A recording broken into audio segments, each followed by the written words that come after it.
Hi. Hello. Hello.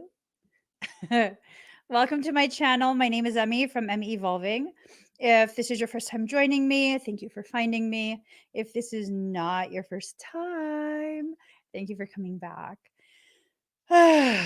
so, mm, mm. mm. I'm going to be going live on the 22nd for the 222 portal. And hold on. Okay. Like y'all have done message me 4 times in the past hour. Leave me be. Anyways, I'm going to be doing a fire ceremony on the 22nd for that 222 portal. This is a massive abundance portal. I don't know if y'all know or have been feeling it, but that's what it is. That's what it is. So, if you don't already know, I also have some workshops available. You can find the workshops that I have scheduled coming up the next few weeks at k33academy.com/store. So let's get started with this. That made me catch my breath. That's weird. That's weird. That's just weird.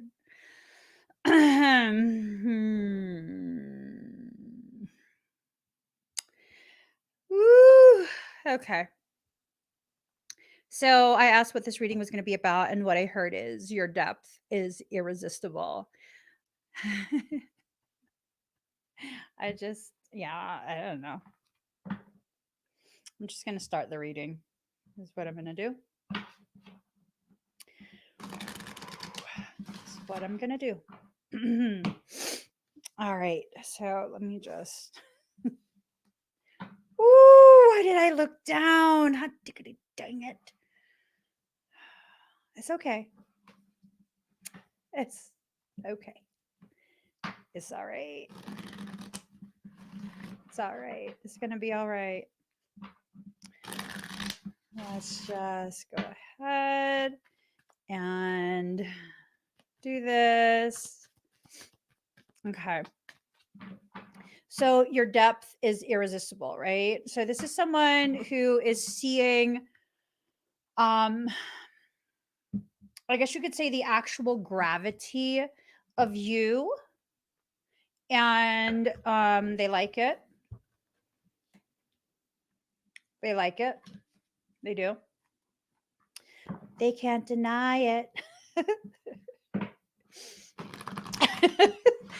This is a weird topic. I'm just saying. Your depth is irresistible. Let me just shuffle the cards. Why did I look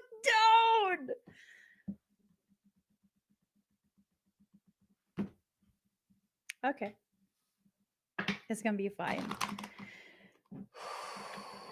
All right. It's going to be fine. They love your depths. This is either someone who has some type of, like, I don't know, fetish or something, or maybe it's a water sign and they're not scared of drowning. Maybe you are the first person they've come across. Not all water signs are deep. I'm just saying. I'm just saying, not all water signs are deep. Not all water signs can go, not all people that are part of water signs or have water sign in their chart can go that deep. And I'm assuming you are someone who was made for depth. And whoever this is that's observing you, they like it. They like it. I'm suddenly getting real hot. Let me take off one sock. One sock on, one sock off, because that helps with regulation. Let me take off my pants too. I just realized I'm wearing fleece lined pants on top of pants. And like, that might be why I feel so hot. Just take it off. There you go. Let's take the second sock off too. Okay. There. Woo. Uh-oh. Confessions are already starting. Look at this. Kavi, you got a crush? What? Okay. Let's leave that alone. Let's leave that alone. Give Kavi their space. All right. So this is not something that you initiated. Okay, first and foremost, this is not something that you initiated. So don't worry. You're not the drama. Okay, you're fine.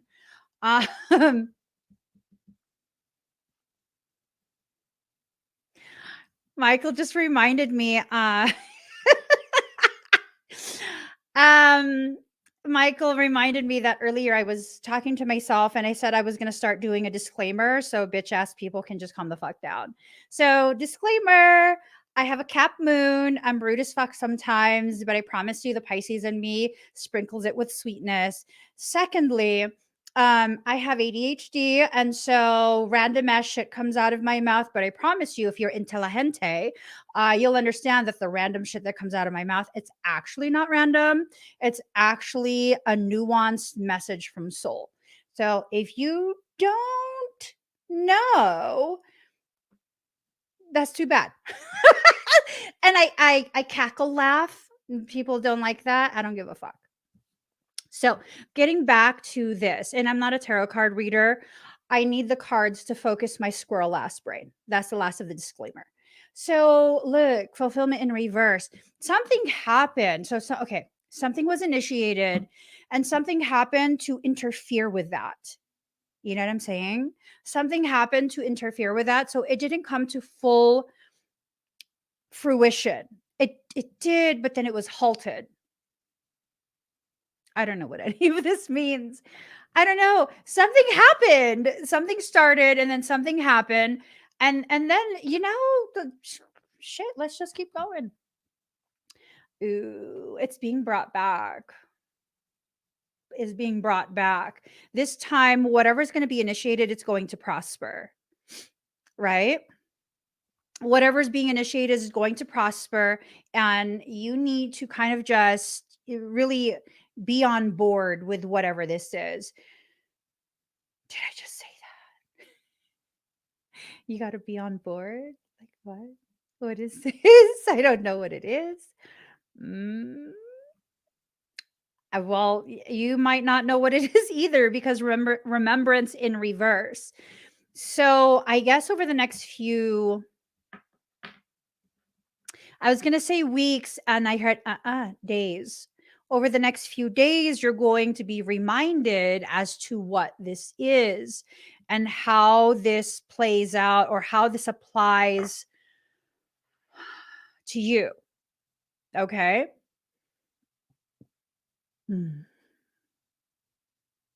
This is all right. I knew. I knew. I knew. I know. I know. I already know. Let me just pull a few more cards. Okay. Okay. There is a specific individual who is absolutely drawn to your depths.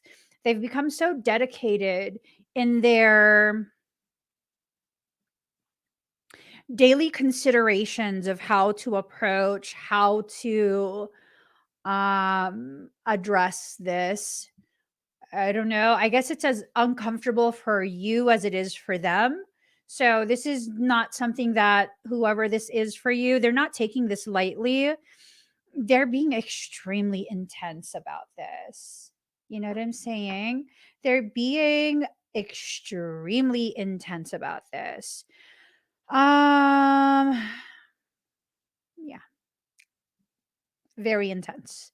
So you got an intense person all up in your mix. It's just intense. They're not trying to be malignant or malicious. This is not stalker vibes. This is like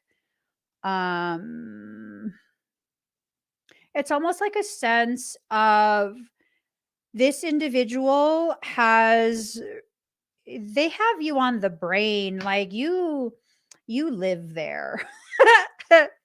You live in their thoughts. They cannot stop. They've tried so hard to stop. And again, it's not this thing of like obsession, it's this thing of like the soul is requiring some type of I don't know, some type of I don't know, like commingling of some kind, socialization or something. I don't know. I don't know. Yeah, no, okay, so Anyaya is like, well, that's good for Pisceans at not stalker vibes, malicious, just intense. That's not to say you don't have stalkers. You know, Pisceans are just made for stalking, I guess. I don't know. But yeah, do you all, a lot of you also have stalkers. It's just kind of is what it is. It's only when they get really, really loco that it becomes something seriously ugly. For the most part, it's just like, ew, ew. And then it's just nothing, right? I had my longest term stalker has been stalking me since I was 16. Boo boo. It's like going on 30 years already. I'm pretty sure that we're not, you know? I'm saying. I'm saying. Yeah. It's time to move on. It's going on 30 years. Um yeah, that's awkward. So y'all probably have stalkers too. As long as they're not mad disrespectful with attempting to access you, as long as you know they're not planning to abduct you, um, you know, like crazy in the head, I guess you could just ignore it. You could just ignore it. Um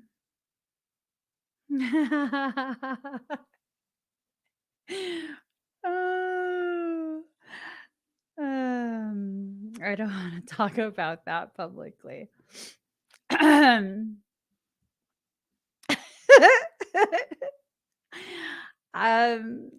I don't. I really don't. Anyways, so whoever this is, I'm just gonna ignore that. That's private convo between Michael and I.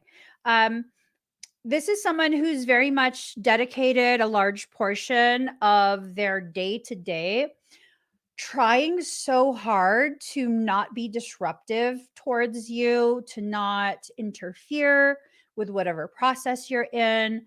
It feels like this is someone who just, for one reason or another, their soul is greatly insisting that there is a communication that needs to take place. And until they find the courage to go ahead and have this communication with you, because again, the first card, this is not something you're going to initiate.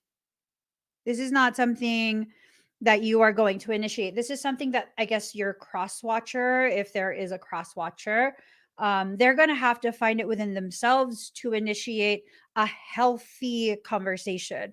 Until they do, they're going to be upside down all the way through into spring over this. Um,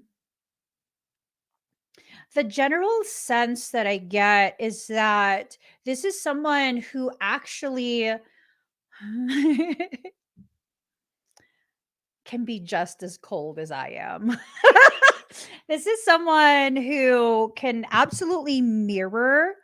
Um, I don't know if it's the Piscean in me or if it's my Cap Moon, but like, if you're gonna be annoying or disrespectful, like I really, even without that, I can shut off feelings easily. Like just like, doop, you're who?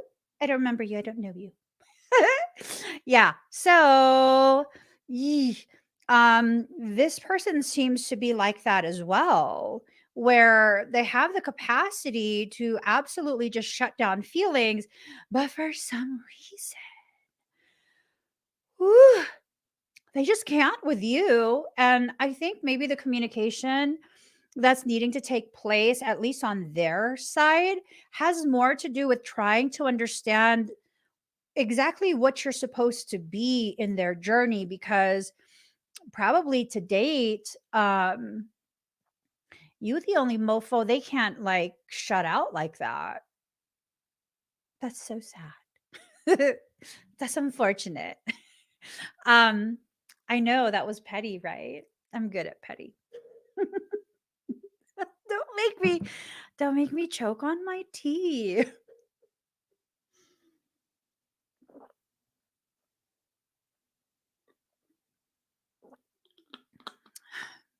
I'll stop being petty. Michael says, do you need a consequence?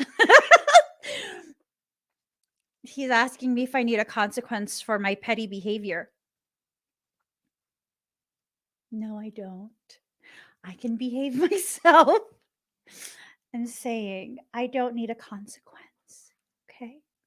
So the main point of contention for this individual, whoever this is for you, again, I don't necessarily feel like this is I don't necessarily feel like this has to do with romance.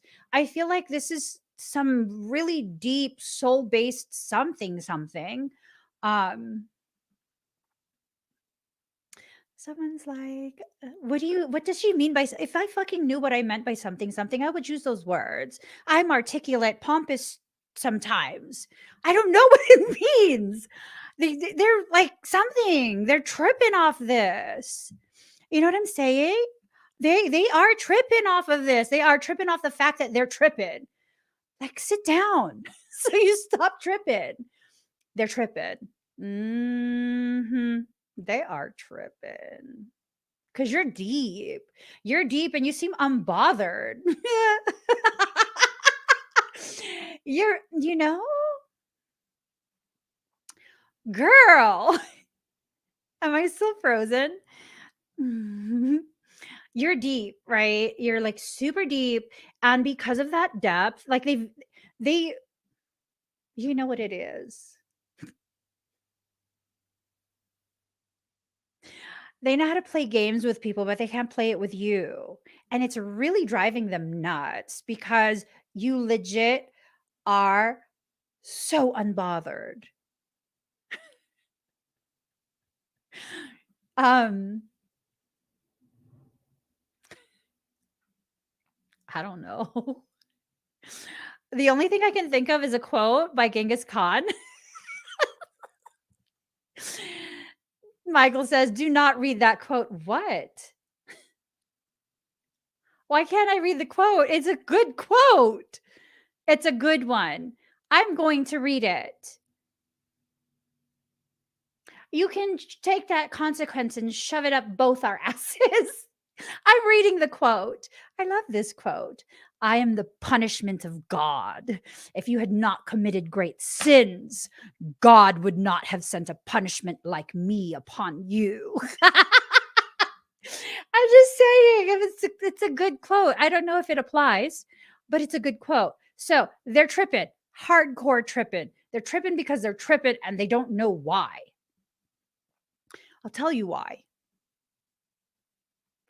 Because everyone you've known thus far has existed on surface level and they're a deep person as well.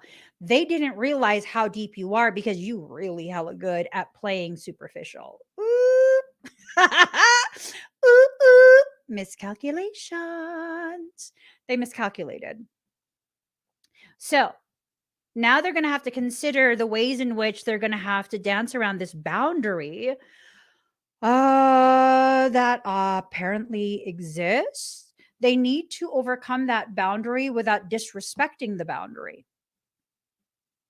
And I think that's why there's not necessarily a tangible,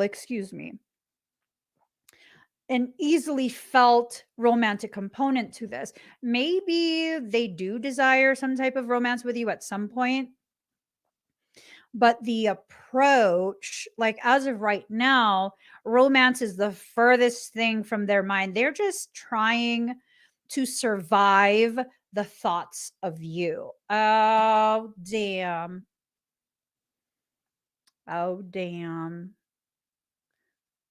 Sounds like you tried to catch a fish, but you're the one that got caught instead. Oh, that sucks. Mm. Um. Hmm. See, that's what happens. Pisceans, you don't play with Pisceans because they like to play. They do. They like to play, and what ends up happening is you think that you're making progress in this game that you're playing with them, and they're just playing along because, I mean, heaven forbid a Piscean inconvenience you and not play games with you, right? Not play the games you're inviting them to play, and you didn't know, unfortunately, that that particular fishy is a deep water fish. That's unfortunate. That's very unfortunate because now, I mean, if we look at the trajectory of this, if we look at the history of this specific circumstance, it feels like this spans multiple years. That's very unfortunate. Yikes. So once they got frustrated, they thought they could walk away. They thought that they could walk away and withhold themselves from you. Um, and that would be your punishment. Yeah. Yikes. The unfortunate thing is, um, their body might have walked away, but their mind never did. Mm, that's unfortunate. So now who's been punished? I don't think it's really been you. I think it's been the crosswatcher that's been punishing themselves because guess what? They're still going to have to reach out and talk to you. But now, because of all of the things that have gone on in the history of you, I would say they're probably worried and tripping that you're going to hate them, that you hate them. Newsflash about Pisceans. I'll give you a little fish hack. Okay. You guys ready? Crosswatchers, you ready?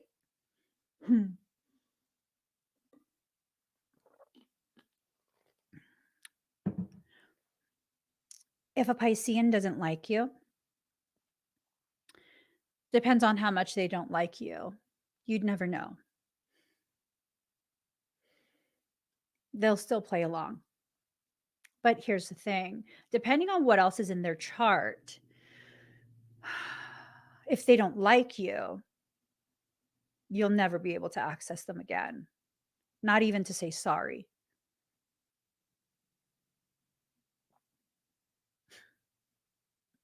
So, what am I saying? Well, I'm saying that you won't know until you know, and you won't know until you actually take the actions to reach out. Um, okay, I'll be nice. If a Piscean opens your message but does not respond, you're on the shit list. You're going to stay there. If a Piscean opens your message and you happen to see the 3 little dots jumping, but they don't message you back, that means they want to communicate, but they're still butthurt about something you said or did. So you're going to have to try harder. If a Piscean responds, that probably means that they're not holding anything against you. And, it's kind of just one of those things where you said you didn't, or your actions told them that you didn't want anything to do with them. And so they're like, okay. Pisceans are such a cluster fluff to deal with. I say y'all are lucky I have Cap in my moon because I'm like, if I don't like you won't even be able to message me. So, ta-da! If you and your original account can still message me, that means like I'm not tripping. You the only one tripping, boo. It ain't no big deal. It is no big deal. It's no big deal. And if you reach out, either I didn't see the message, um, like with me personally, and I don't know if you guys are like this, if you reach out and I see it and I open it, that means I'm curious. Like, what the fuck do you want? What is this about? What is this? Right? If I don't like you, I'm not even going to open it. Well, that's not true. I don't see much of the messages that come through, so it's a toss up. um, it's a toss up. It's just a toss up. You figure it out. But here's the thing, Pisceans, if we do respond, um, most likely we have no intention of hurting you. Most likely. But there is that small chance that it depends what you did. What did you do? Did you like hurt them to the utmost degree and they kept giving you chance after chance after chance and you kept hurting them until finally they walked away? Because if they walked away and then they're answering you, oh my God, they're gonna gut your ass. Woo! They're gonna fuck your ass up. Leave it alone. Leave it alone. Leave it alone. Leave it alone. That's the best advice I could give you. If you know you hurt a Piscean to that degree,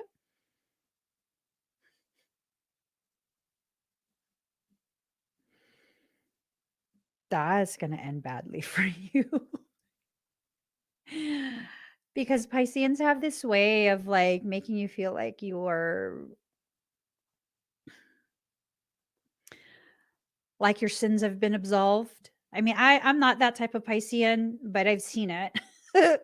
I've seen it. They'll make you think that your sins have been absolved, but in reality, they're like, I got you by the balls. And I'm just like, "Ooh, don't squeeze too hard. Those are unborn children in there. Don't squeeze too hard. So be careful. If you know that you did the Piscean really, really wrong, you better apologize profusely right from the start. Don't play no games. Don't test no waters. Just apologize. I'm saying, girl, I'm trying to negotiate peace here. Just leave the Piscean alone. Maybe that's the best thing for you to do. For me personally, literally, if the account you use to interact with me still has access, you can still message me. I'm probably not tripping. I'm probably not, because I'm totally the Cap Moon there, the Cap Venus there. That's like once I'm done with you, like, you're not going to be able to contact me. And if you try again and create a new account and be like, motherfucker, how come? How come? You didn't understand the first time. That's what will happen. So at least you'll know where you stand with me. Right. But again, if your original account that you had used to interact with me from the start can still reach out, I'm probably not tripping off nothing. I got short-term memory problems. I probably don't even remember being mad at you. I'm like, I could have sworn I was mad at you. I don't know why. Like there's times I'll look for people. I'm like, oh, you know what? I haven't seen a post from so and so in so long. Like, let me go and search them up and see what they're up to. And I'm like, oh, bitch, they blocked me. And then I'm like, wait, it might have been me that blocked you. I never remember. If I can't, this is my rule in life. If I can't remember why I was pissed at you, I can't stay mad at you. So if I can remember why I was pissed at you, that means you hurt my feelings to the degree that you will never recover from that. You have been etched into the shit list. Your name is etched. You're not going to buff that out. But if I can't remember, then it's kind of like, I shouldn't just be a bitch. Like, I don't even know why I was mad. That's my logic. That's my logic. I'm just saying, you know, if you can't remember why you were mad, why stay mad? Okay, so rebirth. Mhm. Mhm. It's in reverse. So, it's almost this sense of like this cycle, whatever it is for certain people, it's going to have to finish up. You can't move forward, Pisces, without this cycle first finishing out. You're not going to move forward. So I don't know who needed to hear that. But you needed to hear that and you need to do something with that information. Again, there is this reminder that you will not be the one to initiate this. What needs to happen is you just need to be open to communication when communication needs to take place. Um,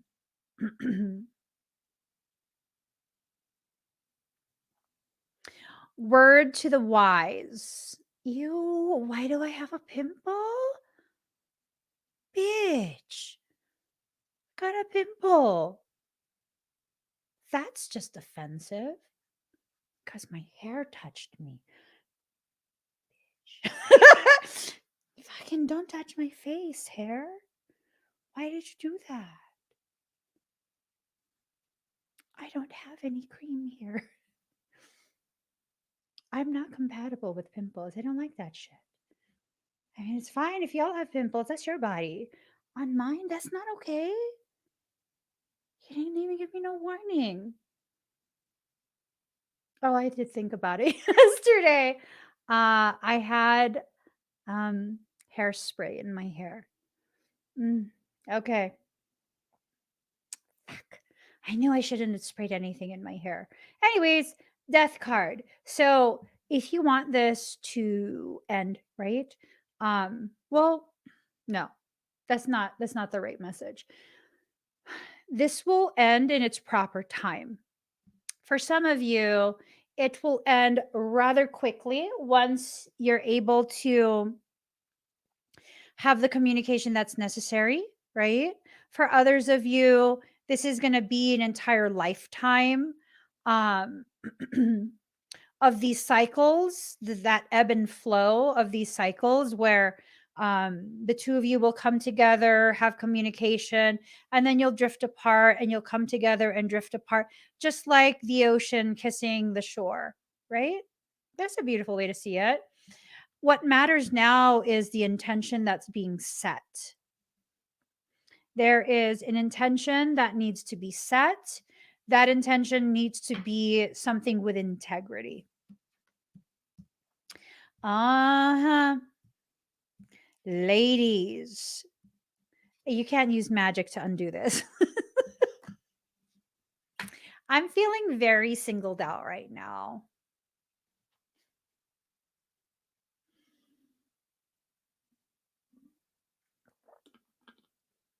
I'm saying you cannot will this away from you. Okay. And again, I feel like it's important to note this is not a stalker. This is not a stalker. Um, important public service announcement, fuck stalkers. Both my fingers. This is not a stalker, though. This is something soul based. And again, I don't necessarily feel an intense or a prominent romantic component to this. This is about a correction of something that went awry. So again, we have both the masculine and the feminine together needing to take care of what this is, recreate or reestablish balance. This is about balance, your depth, is just irresistible. It is such a depth that it has this ability to create a sense of stillness for them. I think there's chaos inside, outside. There's just nothing but chaos, one thing after another thing after another thing. And then they witness you and you're just like in this space of stillness because now you're allowing yourself to settle back down into your depths. And so that's very irresistible. It's almost like you represent a peace that they crave, like a peace, Peace, not peace like a side piece, whatever. No, don't let anyone turn you into a side piece. Fuck that shit. Mm-mm. No, but here's the thing. I don't even think that. Um,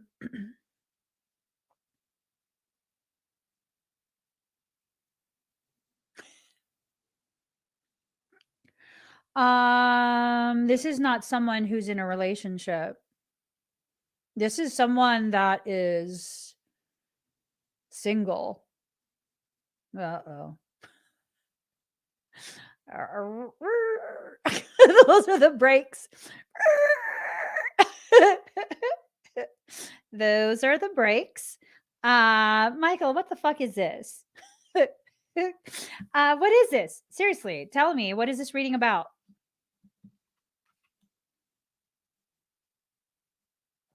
He says, do you sense romance? No. Are you attempting to bamboozle me? Is this an attempt at a hoodwink? Michael says, do not concern yourself with future events. Concern yourself with what the cards are telling you right now. Fuck you. Sorry. What is this? Is this just to get to get in? Is that what it is? Just to gain access to you?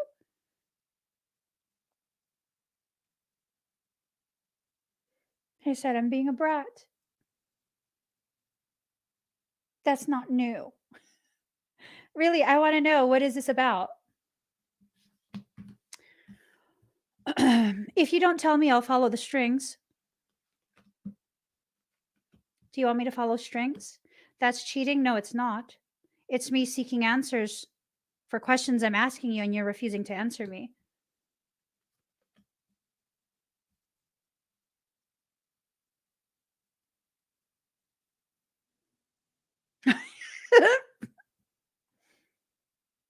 He's saying, do I need to cover your eyes? Bitch, I can read in Braille. Fine.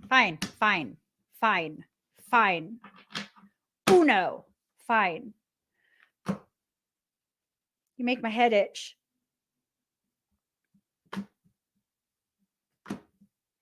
I just want to know. He says, why do you want to know? I just want to know. Oh, God. Whatever. He says, were you not the one that shared that if you seek to know the things you should not yet know, that comes from a place of disempowerment? Are you disempowered? No. I'm mildly inconvenienced and effervescently pissed. I want to know.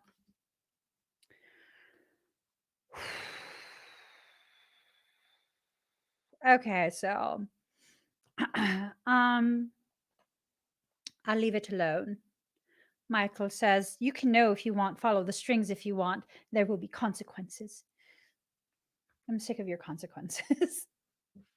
I'm sick of your consequences. That's why we're not friends. Oh my God, that was mean. It was good though, but it was mean. I said, that's why we're not friends. And he goes, correct. We are not friends. I'm your babysitter. That was fucked up. But it was good. It was like just the right level of spice and snark. Okay, I'll let it go.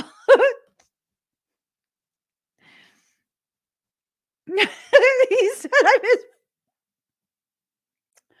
Anyways, okay, celestial teacher. So you're going to be learning something from this. Go ahead and learn. As you learn, you need to have compassion as you go through this process.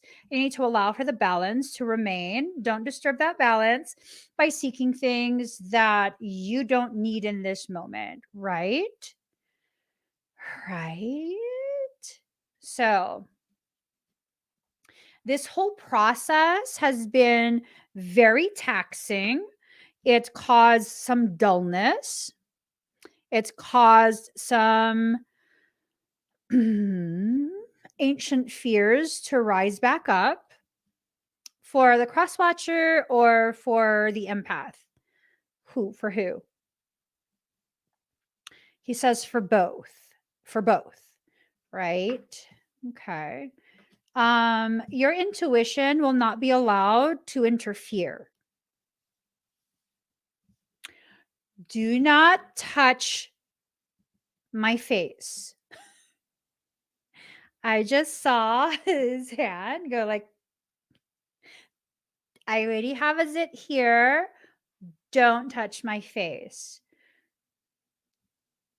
I won't look anymore. Don't touch my face. If I get a zit on my forehead, I will wild out. Okay.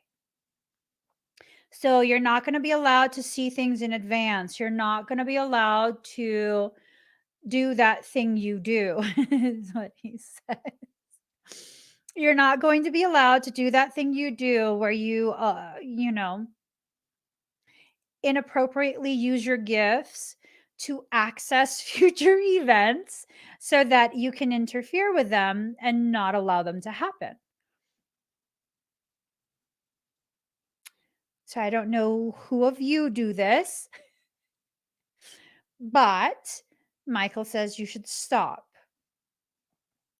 I'm sorry, this is not a personal reading for me, so I don't claim that information. You know what I'm saying? This is not a personal reading for me. So, I don't know what he's talking about. Um, this is going to lead to a transformation, and that transformation is going to allow for a cosmic reconnection, right? But you have to stay within a space of integrity as you go through this. You have to. You have to stay within a space of integrity as you go through this. What? Ooh. He says, "What are you so afraid of?" Not a damn thing. Are y'all afraid of this? Was that convincing? um, because he's like, no one believed what you just said. I'm not scared. I'm just skittish. I am skittish. I'm skittish around old people. What do you mean? It's true. I'm skittish. I'm not afraid. I am skittish. Because I don't know. He's hiding a lot of information. I'm not afraid.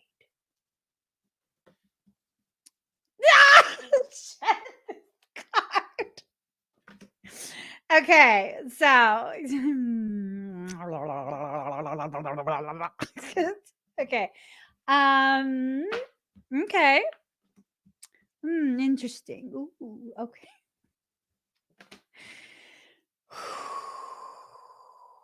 So I'm just skittish. I'm not scared. Well, you're giving me anxiety, is what it is. All of this like fuckery. He's giving me anxiety because it makes me feel like there's information being withheld because of what I'll do with that information. Okay. I'll stop.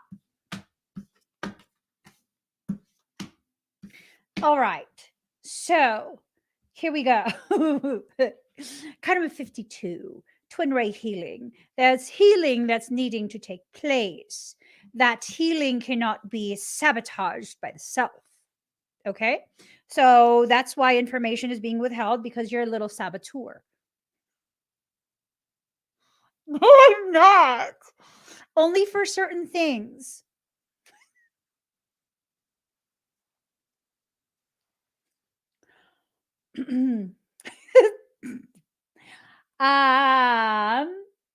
Are you a saboteur? I'm not a saboteur. Only for certain things. I'm working on it. I am. Am I not growing? I'm progressing. I thought you said I was making progress. Look. Progression. And he's like, that's not the order of the cards. Shit. Okay. So healing needs to take place. You're not allowed to know all of this stuff because you're a little saboteur. And what's going to happen is the flow of energy towards you being able to successfully sabotage these things are not going to be allowed anymore. That flow is going to be halted. And then once that flow is halted so that you cannot sabotage whatever this is, then progression will take place. I mean, who really needs progress? He's like, see, I don't see shit. You told me you were blinding me. Do you remember?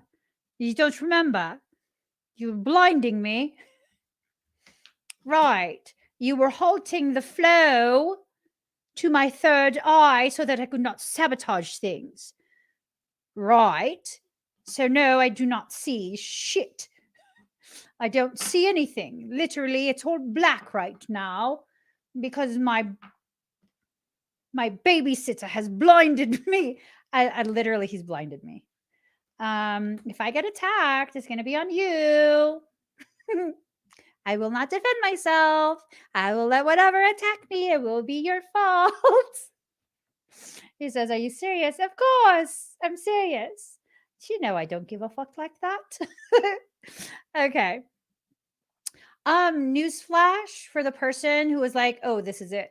If I don't defend myself, you know what happens, right?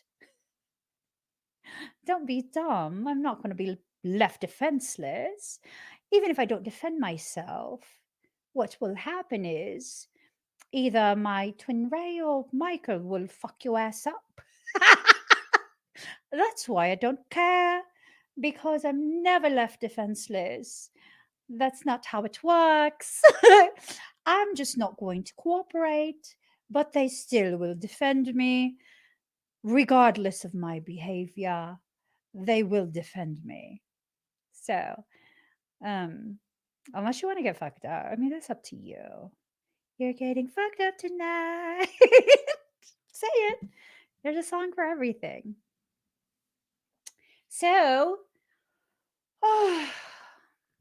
he goes, ancestral magic. I don't like how this is going. So here's how some of this works, right? So you have your abilities, which come from your galactic code. And that stems through all the lifetimes that you've already lived. Now, for the human part of you, there's another set of gifts that you have access to.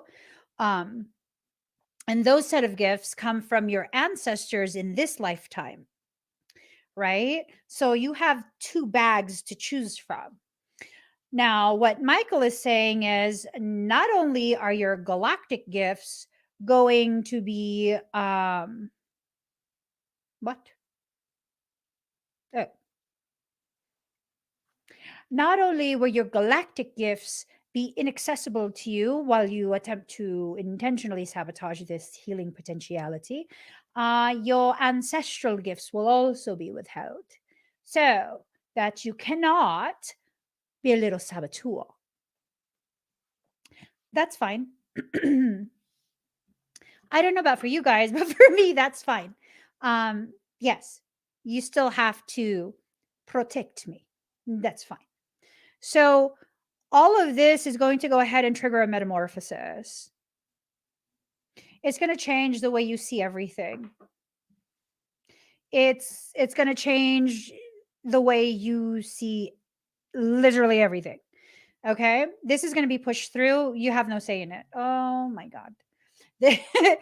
I'm not even joking. This is going to be pushed through by your soul. For those that this message is resonating with, you better pray it's not resonating with you, because I'm saying you got no say in this. It's going to be pushed through. Your depth is irresistible.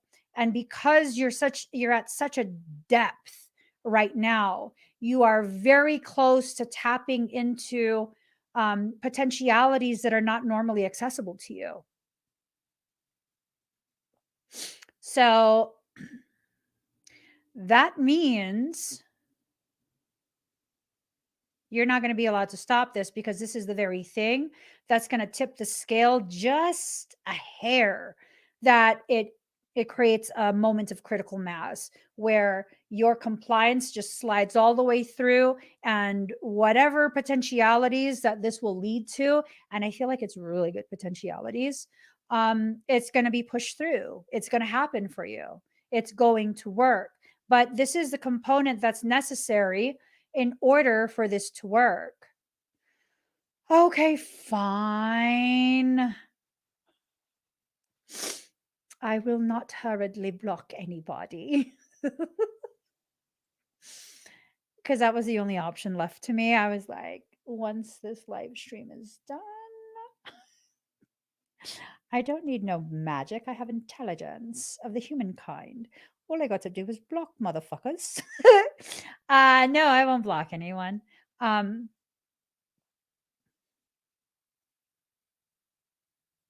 Michael says it's time to be serious. Your compliance with this transformative event cannot be emphasized enough. This is going to lead to some really big things that has nothing to do with romance. It's going to lead to an understanding that is so profound that you end up leveling up. You won't need to be rejuvenated after this. Nothing about this potential connection, again, I'm not sensing any type of romance involved in this. None of this potential connection is going to drain you. So there's no need for rejuvenation. That's why it's in reverse, right? This is not going to be a person who is being brought across your path to rejuvenate you. Their purpose is to facilitate the stripping away of the layers. The layers that have really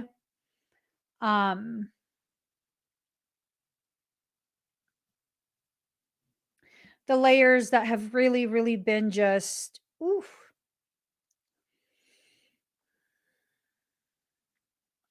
Gosh. This is needed. I can't emphasize that enough. Like, all seriousness at this point, this is a very needed type of interaction. It's going to give you components. It's going to give you information that is really, really important for you to have. It's going to shift your perspective, and as your perspective shifts, then everything about what you're trying to accomplish will also shift, and the stars will align. The assistance will come. The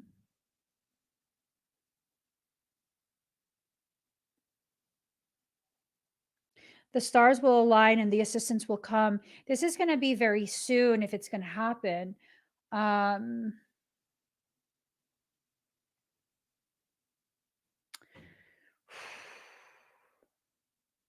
I hate making you guys feel like you have no say in this. This is something your soul has already decided. Everything is already aligning in such a way that this event is inevitable. It is inevitable. It is an inevitability. No joke. So, okay, look at this, right? It's card number 17.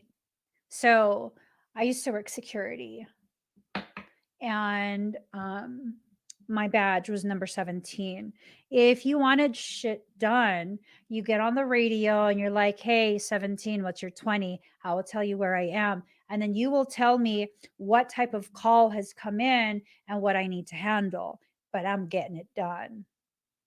So what the guys used to do, because it was me and two other girls that worked security, and then we also had one that was dispatch. So there was four of us, but we very rarely worked together, right? Because one of the girls, I could not stand that bitch.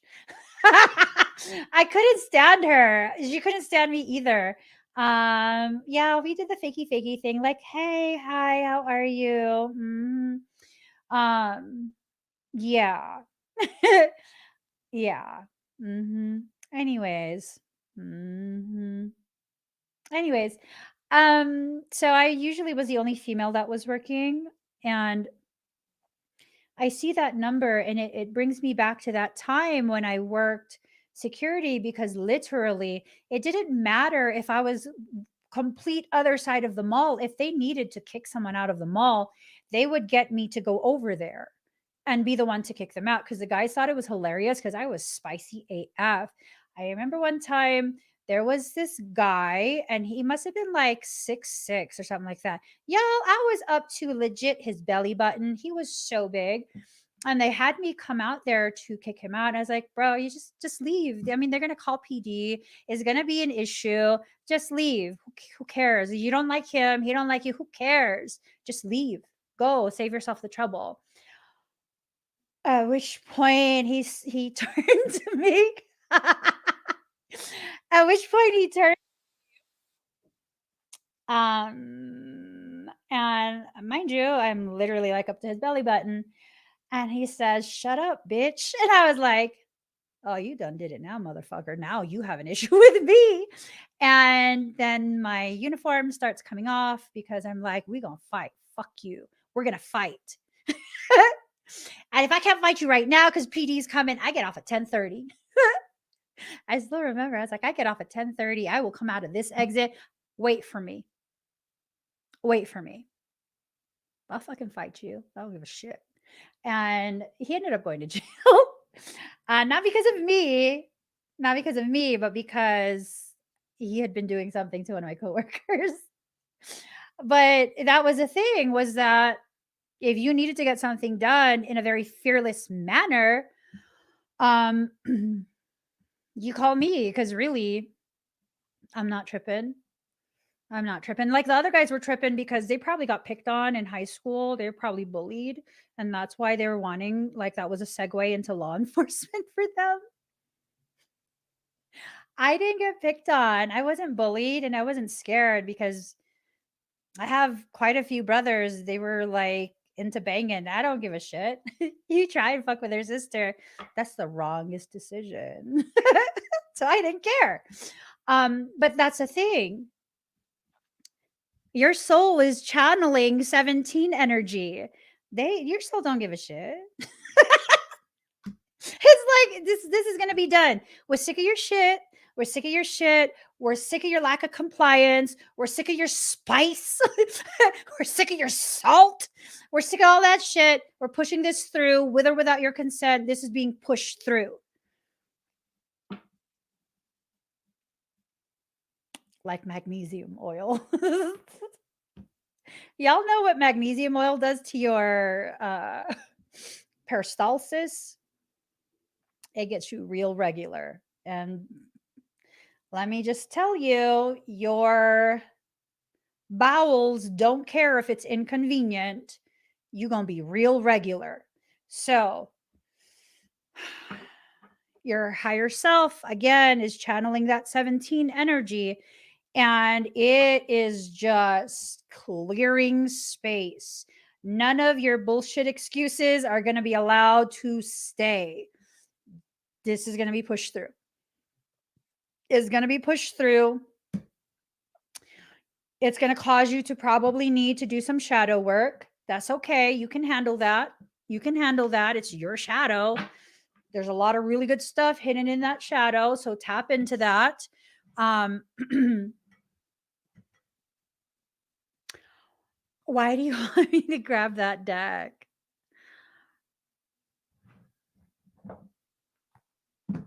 Whatever.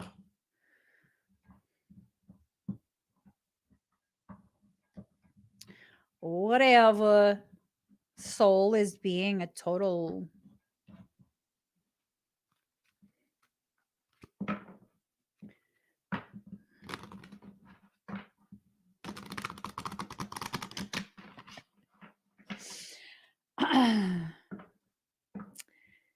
uh,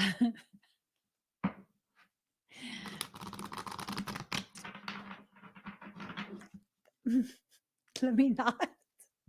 Okay, there's a card that was left. Let me go ahead and I will pull from this deck as well.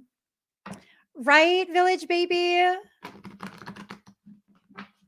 Bodily function is not gross, it's natural.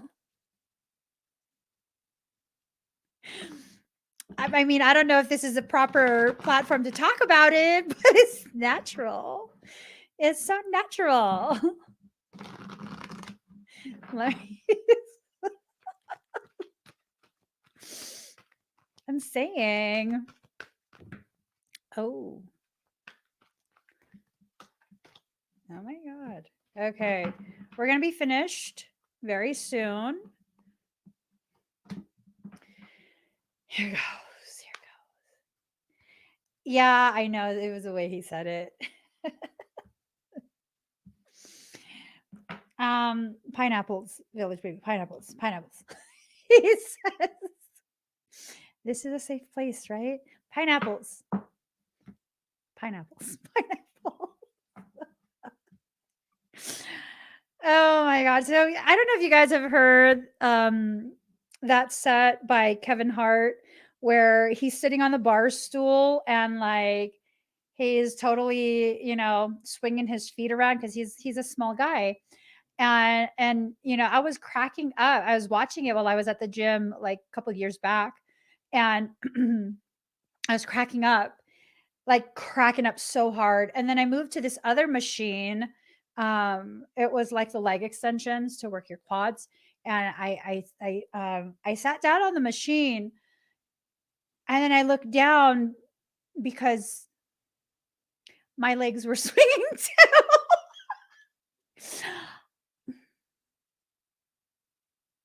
And you couldn't adjust the seat. So, um, and then I got real quiet because I realized, um, pretty much all the workout seats that are not adjustable, my feet don't touch the ground. And I got so sad. And I got so sad. I'm sick and tired of not being able to change the bars and whatnot, the attachments without like stepping on the equipment and climbing up to do it. And I get sick and tired of the people who look at me like, oh my God, how cute. She can't reach it. Because I step on the seat to try and like change it. And I have to be on tippy toes while I stand on the seat. And it's like just a hair too far. Just a hair too far. That's fine. That's fine. That's fine. For the people who are like super tall and you're like, oh my God, it's so cute. Yeah, I can fit in any car. I can fit in the back seat of any car. I don't feel smushed. So there you go. So, legacy of light, right? You come from this legacy of light, but even with that, you're not listening.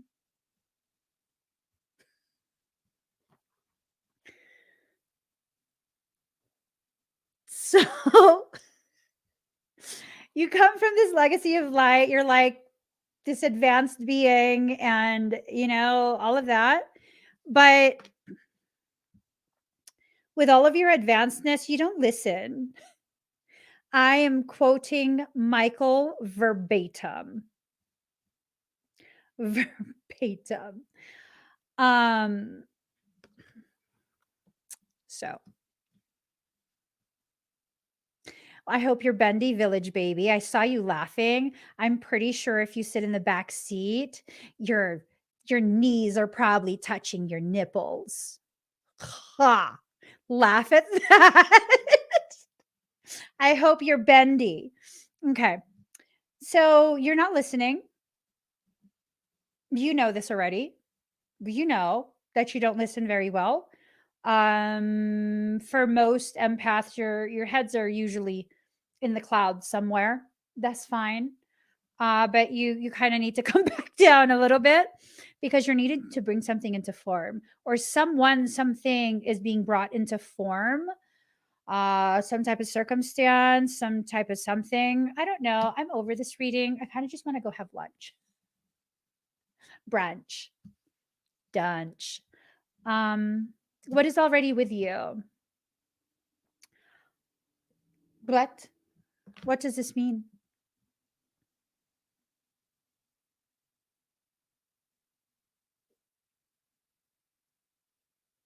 What does this mean? I guess the information is already there. It's already there. You know what I mean? Like all of these questions that are being asked, you already know the answer to these questions. You know it very, very well. So how you're being seen when you rise to the surface, you're seen as someone who is in the world, but not of the world. Like the magical nature of you is just undeniable. And you have to trust yourself. You have to trust that whatever this is that's happening, whatever is being pushed forward is for your greatest good, right? So, card number 24, new birth guarded vigilantly. Um, there's nothing about this circumstance that you need to be afraid of or skittish about because everything is being guarded so vigilantly. Um, the steps are being taken to ensure your growth is not trampled, right? You have these pearls of wisdom. Um, your growth, for those that this applies to, because I don't know that it applies to everyone, your growth is guaranteed. I'm kind of feeling like Kiki right now. Like we're kind of just over this. We're over this. No, I'm not over the message. I'm over the whole reading because I'm hungry. I'm hungry. I want to eat. Please, sir, may I have some more? No, not more reading. I want food. I want food. I'm hungry. Okay. I know. If I'm so irritating, why do you keep watching? Someone's like, oh my God, this is so irritating. Yeah, so don't watch me. It's perfectly fine with me. No joke. You see, let's be very clear here.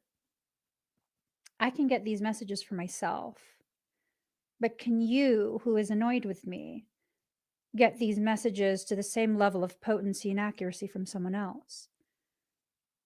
So that means you need me more than I need you. So that means you're going to have to bear with my attitude, my ADHD, and my lack of rushing to give you what you need. Or you could just watch someone else. It's no biggie. You'll survive. I'll survive. We'll both be fine. Well, I know I'll be fine. I don't know if you will. Because, I mean, by the time someone's soul brings them across my path, things are pretty messed up already. Why do you think your soul brought you here? So deal with it. Deal with your annoyance. Deal with it. You're welcome. Card number 30, spin the silken thread divine. Spin the silken thread, divine. In creating precious silks, there is a sorting process, sifting out that which is broken to find that which is precious and pure. You are commencing a new cycle, beloved, and it's time to allow for that which is more precious and pure, that which you wish to take with you into the future, to continue and to release that which does not align with your true heart. Sometimes we need to help ourselves access a new cycle by releasing vows from this or other lifetimes, releasing old emotional patterns and calling in wisdom and talents from past lifetimes. You are guided to accept this healing now. Woo. Mm, mm, mm, mm. Your past is calling to you. It is calling to be cleared, to be released, and for the beauty and power of the past to be claimed in the present moment, woven together like a precious, rare silk. All the experiences, mistakes, adventures, and successes of your past in this and other lifetimes have given your soul plenty of material from which to draw its wisdom. Like fine silken threads being woven into a beautiful fabric, it has had to grow in awareness, light, capacity, and love in order to be where it is now. You're being guided by Kuan Yin now to realize that your past is nothing to be ashamed of. Even the worst mistakes that you may have judged yourself or uh, others for have been opportunities to really grow in love. The precious silk could not be formed without the rough layers of the cocoon within which the pure thread is spun by the silkworm. So too have you been able to weave something truly beautiful within the experiences of your life, even those which you no longer need to carry with you as memories or scars. There comes a time to extract the pure thread and cast aside that which is unusable. You are at a point, beloved, where you must choose to empty out old emotional baggage and take forward with you the gifts, skills, wisdom, and talents you have developed throughout many lifetimes so that you may move into new cycles that is calling you forward. Sometimes that can feel very unfamiliar and cause us some anxiety as we do not have the old emotional or behavioral patterns to hold on to us as we go through life. Yet there's no need to be fearful of this process because as you release the old, a beautiful new patterning will be emerging from within you. Oh, that's what that is. That card of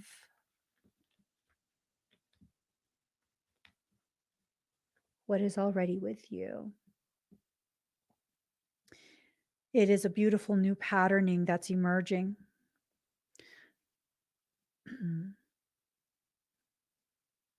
You still have new emotions, new ways of being available to you, born of your past experiences, but not limited by them. Kuan Yin, mistress of spinning the spiritual silk, is with you, and the process can be filled with peace, joy, and love. You will feel lighter for this process and more able to be your divine self in all parts of your life. Ooh, I like that. I like that. So the next card number 41.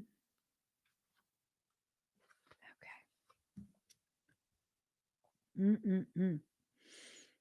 To the celestial mountain. There are times when divine energy is needed to help us achieve our spiritual goals. When you do not feel completely in control of your destiny, the divine is usually gifting you with an opportunity to reach for assistance and to invoke divine power, to call to the celestial mountain so that you might be gifted with a far superior outcome. Your permission to beings that love you unconditionally to offer you help is an expression of spiritual empowerment. You empower those forces to come to your aid and help you manifest your life purpose and destiny. Dude, that's why this person needs to come forward. Their presence will be the assistance that you need to help you manifest your life purpose and destiny. Like, this is necessary. It's actually very much necessary to have whatever interaction is needed. Um, you don't have to be afraid or skittish of some potential romantic something. For some of you, that's part of what will happen eventually. That's what it will lead to. For others of you, it has nothing to do with romance and everything to do with allowing yourself to receive the necessary support that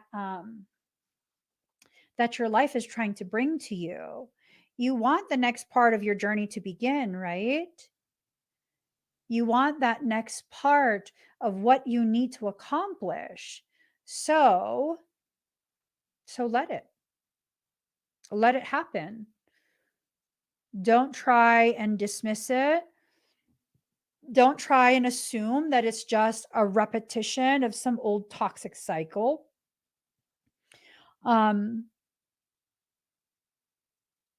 Really allow it to kind of just unfold naturally. Don't try to force, don't try to control, don't try to predict, don't try to do any of that. Just stand in the now, right? And eventually, now after now after now after nows, you'll see the pattern emerging. This pattern of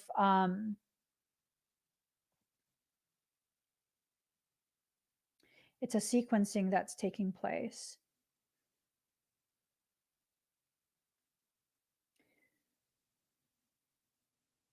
This is a trauma-induced accretion. The individual went through a trauma-induced accretion, a very intense one. And it's almost like they're seeking you out to try and find a way to heal through that. Maybe even in your instability, they see you as the most stable individual they've ever come across. And it's maybe their hope that being in your presence will help them to stabilize themselves. They're not, I don't sense that they're coming to you to try and be saved, right? They're not coming to you to try and be saved. They're not coming to you to try and force their way into your life. They're not like, I don't sense any toxicity in this. That's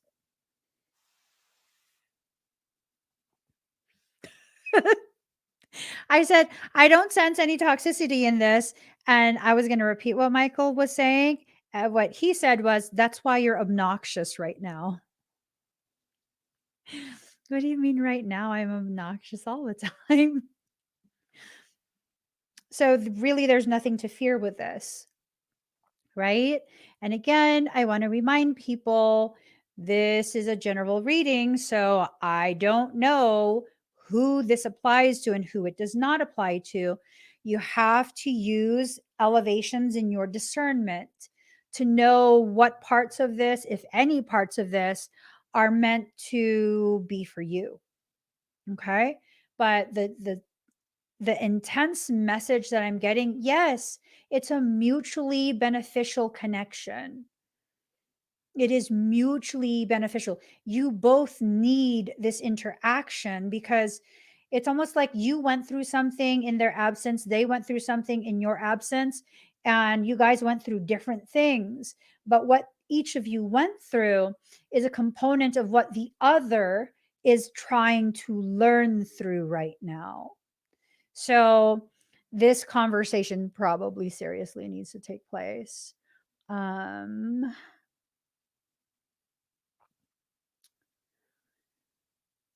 like trying to get a sense for it. And I don't sense anything bad or hurtful coming from this circumstance unless you take it there. Does that make sense? Like, if you turn it into something that it doesn't need to be, then yeah, you might create issues for yourself. If you try and an example of this is thinking you know already, like far in advance of any connection or reconnection, what this is supposed to be, and you make these assumptions, and because of the assumptions, your behavior and the way you flow through this is affected. Yeah, you can make this into something really negative for yourself that way. You know, you can, but if you allow yourself to go through whatever process, um,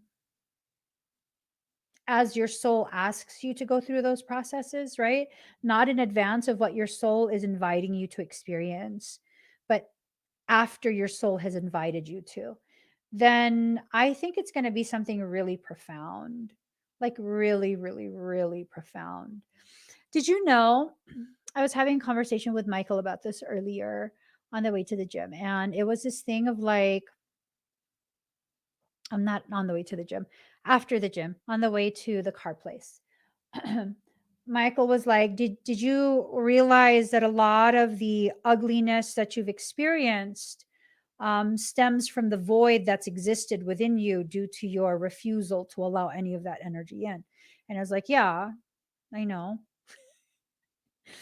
I know. I know that I've chosen a lot of these things as a form of avoidance, and I've very much experienced the consequences of that avoidance. And it was like, are you still willing to experience more consequences due to a desire to avoid? And it's like, no, I'm kind of done with it. I'm kind of done with it. Yeah.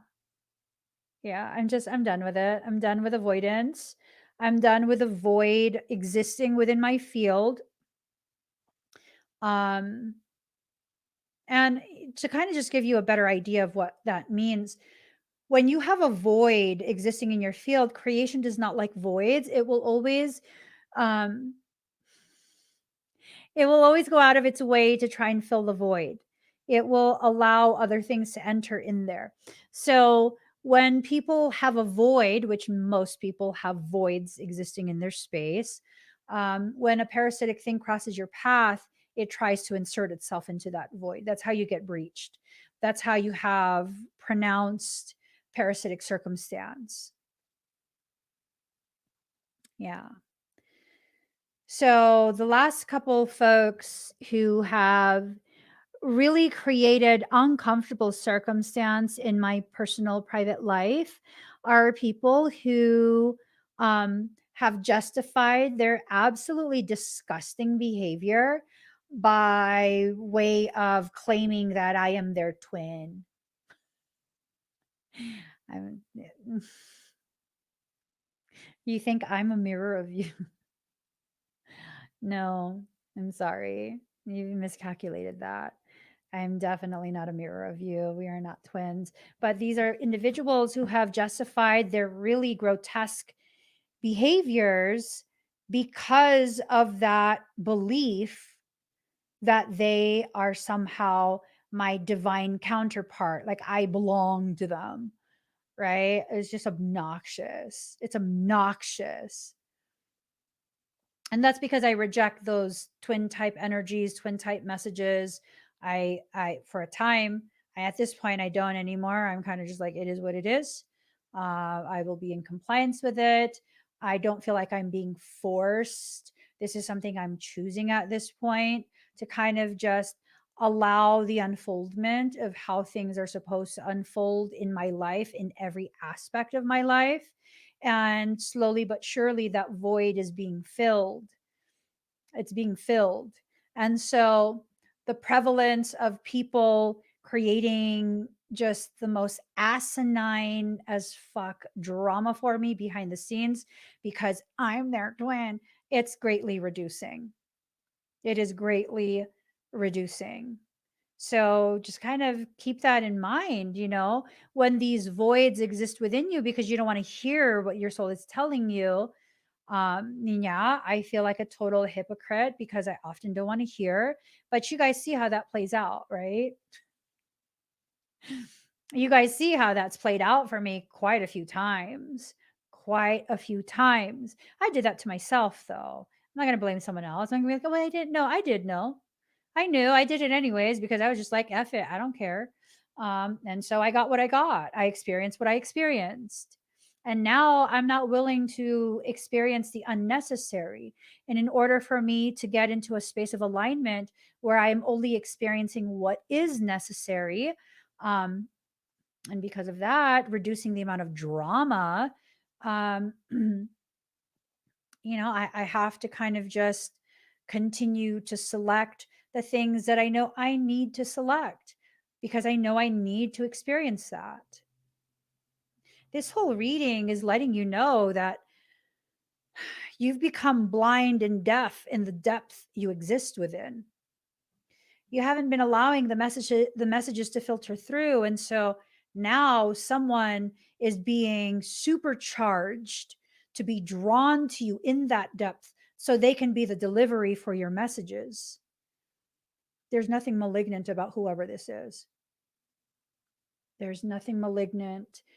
If you want to make it malignant, you absolutely can do that. Absolutely.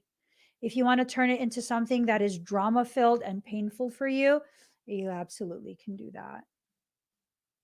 You have the authority over yourself in your life to do that, to make it that experience. But if you're just going to allow yourself to observe in a space of neutral, this can be a very profound thing. This can be a very, very beautiful opportunity to heal at a depth that you need. It can be something that will help you to see with clarity. It can be something that can bring to fruition the next part of your destined path. It's important. This is a very important process. You're being asked to empower the divine to help you, to call to the celestial mountain within your own heart, to reach out and allow the divine to assist your current life unfoldment. We live in a free will universe, and no matter how much you are loved, in fact, because you are so loved and respected, no being will intervene for you without your permission. You need to give this permission, right? The feel that I'm being given now is that it's either an energy or a full on person who has kind of just been waiting on the sidelines, um, trying to be as obscure as possible to maintain a level of respect for you. And they've really just been waiting for you to authorize them to come forward in order to be able to assist in some way. Um, and I don't feel like this is someone that is wanting to assist in order to get you under their thumb. I don't feel any toxicity from it. And it keeps being repeated over and over. Not the message of this is not a toxic person, but the request for me to assess where the toxicity is. So it's like an invitation for me to like scan and make sure, is there anything toxic I see here? And I keep coming up with nothing. So that's huge. That's huge. I don't sense any parasitic attempts. I don't like mm-mm. This for whoever it's meant to be for is quite possibly the most pure, most integrity filled desire to simply be in proximity. There's a desire to heal, a desire to grow, and there's an awareness that a connection needs to be allowed in order for the healing and the growth to be greenlit. Do not believe that asking for help means that you will grow weak or dependent and not grow spiritually. You are doing this to grow in your own mastery at a soul level, not to hand over your life and not take personal and spiritual responsibility for it anymore. Asking for spiritual assistance helps you grow in trust, wisdom, and understanding of the nature of the universe and how it operates. Learning to ask for and receive divine assistance helps us learn the art of surrender so that we can merge with greater spiritual forces in our own individual selves. Like, are y'all catching everything that was just said? This is a convergence. Oh, oh. For some, I'm shaking. No, my sugars are getting too low. I'm not shaking because I was joking about that.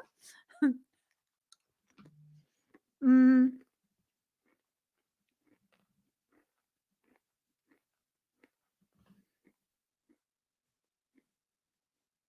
so for some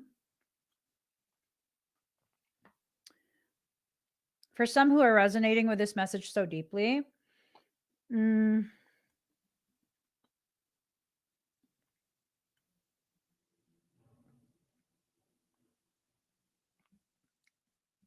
I'll say it. Michael goes, "Are you going to say it?" I'll say it.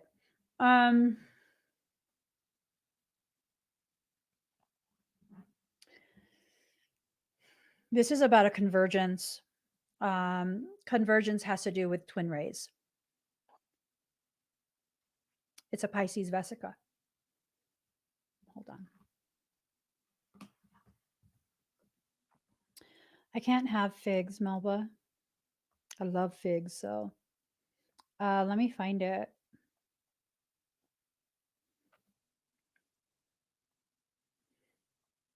There was something that I saw today. Let me find it.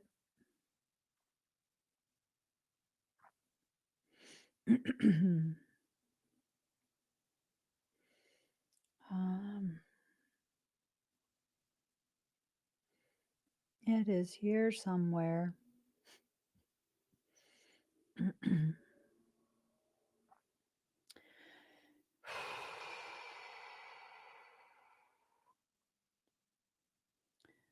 Okay, maybe it wasn't. I'm thinking it's on the business page. It was an image with a Pisces vesica in it that I probably wrote something a while ago that is part of this reading. Can you like facilitate and tell me where the heck I put it? Because you just being in my ear saying find it. Oh, here it is. I probably should have went on my profile like he said. What if the totality we seek is within the vesica, not the whole? Oh wait, okay, hold on. You're so dramatic. I swear to God. Hold on, guys. He says no. The image must be visible. Whatever. There's so much drama right now.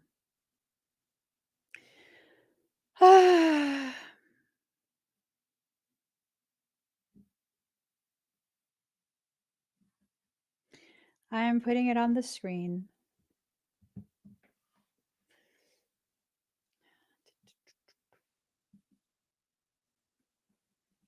You realize my sugars are too low. You want me to go into a coma, Michaela? I need to get off this live stream ASAP. I need to get off this live stream ASAP. Okay. So, what if the totality we seek is within the vesica, not the whole image of Pisces vesica, mere overlapping components that create the separate fractals of polarized understanding? What if wholeness is not the external perimeter, but rather the lips that part to invite you to dive deep into your sacred gnosis, like the lips of the Sophia, right? Centered in your mandorla of truth, you see with the one true eye to the core of events, individuals, connections between souls. We have been taught, trained, or programmed to always focus on the outer limits when the infinite is within. The song of the heart is within. The truth of your knowing is within. Flowers bloom from within, right? So it's the sharing of wisdom. The sharing of wisdom within the point of center, the point of merger from which the seed is often planted. This is a space that you share with whoever this is. Whoever this is, it's a space that's being shared. And if you allow yourself to recognize that these are the rays of creation that emanate towards the exterior, but the rays originate from the interior, you begin to see that seeds have been planted for a very long time in order for us to experience this need, this awareness of a need for entering into a totality. As you approach this event horizon right over here, right? These are the event horizons. These are the moments that If you go any far further, you will be drawn into this space of creation, this space of convergence. It takes two components to create a totality, two opposing polarities to create a totality within the lips of the wisdom of the mother. This is the mother's Pisces Vesica. This is the sacred yoni.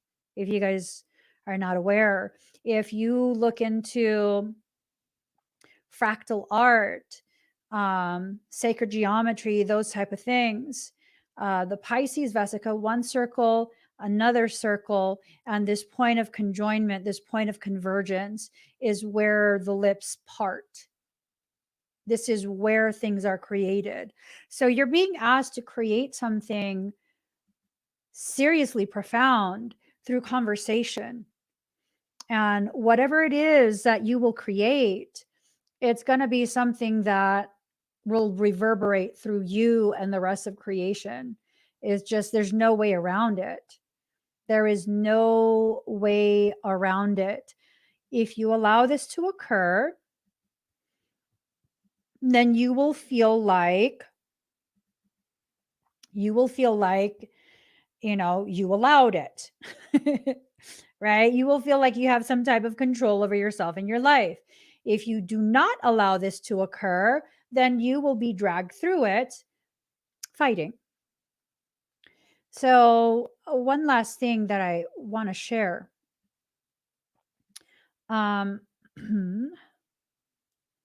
There's this beautiful flow to life. This is a post that I saw come up in my memories on Facebook. And so I reposted it on my M Evolving page. There's this beautiful flow to life. Things come in and out as is appropriate for your need, not your preference or convenience. There is just as much abundance in a perceived loss, sometimes even more abundance than receiving. Just feeling super thankful for certain things that slipped away because its absence meant my energetic and sovereign safety. There is an ease about life when you can trust the will of your own soul and the ability of your personal guardians to protect you. I used to doubt it, but I no longer do. I don't say this thinking I'm badass and untouchable. I say this with a heart overflowing with gratitude for this beautifully balanced life I live. I know the job I do. I know what my day job exposes me to.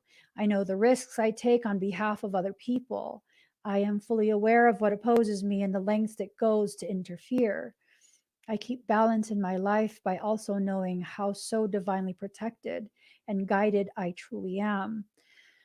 I am a human being learning the ways of my soul in the most beautiful of ways. With every challenge, I trust soul more deeply, love soul more profoundly, and know myself more intimately. I have no need to prove my power, my ability, or anything else. You can see me and just know, or choose not to know. Neither makes a difference to me or my purpose. I love this life. I love my job. I appreciate every nuanced lesson I am gifted with. I adore my guardians, all of them. To my primary guard, I less than 3 you. You got Major Bushido. So he wanted me to share that. And it's this thing of like, oof, oof. How far are you willing to go with soul? How far?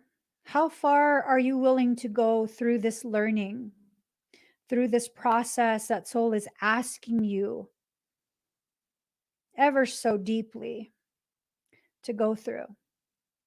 How far?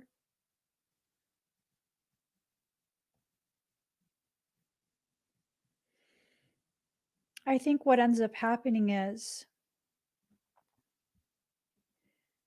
you'll go through the very events without knowing you're going through the events in order to receive the answer of how far you're willing to go.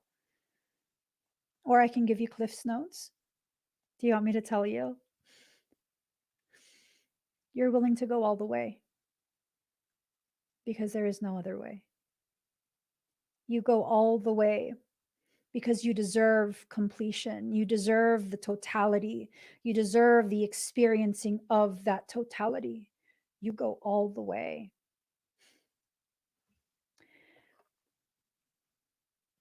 Learning to ask for and receive divine assistance helps us to learn the art of surrender so that we can merge with greater spiritual forces in our own individual selves. It's time.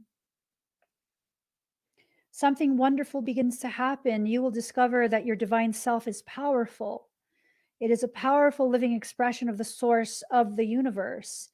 You have within you the power, the love, and sustenance of the source of life itself. When we call to the celestial mountain, we are remembering that we are divine in our own heart. We gain power through this remembrance, and we can help others remember too. So, the more you choose to spiritually empower the divine to assist you, the stronger and more conscious your relationship with beings of light becomes, and the more you begin to realize the similarities that exist between your own divine nature and these beings. In other words, in keeping good spiritual company, you begin to realize your true nature. Ooh, oh shit. Oh shit. Oh wow.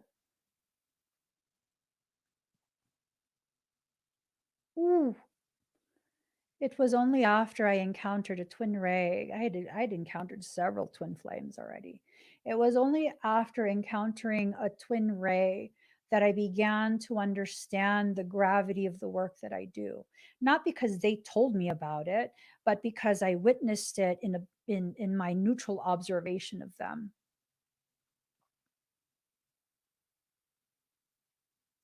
It created such an intense alignment within myself. Um, And that's what catapulted me into the space I currently occupy within myself in my journey. I don't think it was a coincidence that they crossed my path for like a really short time. It was a very, very short time, only I think a few weeks or something like that. And in that, um, their presence triggered a trauma induced accretion.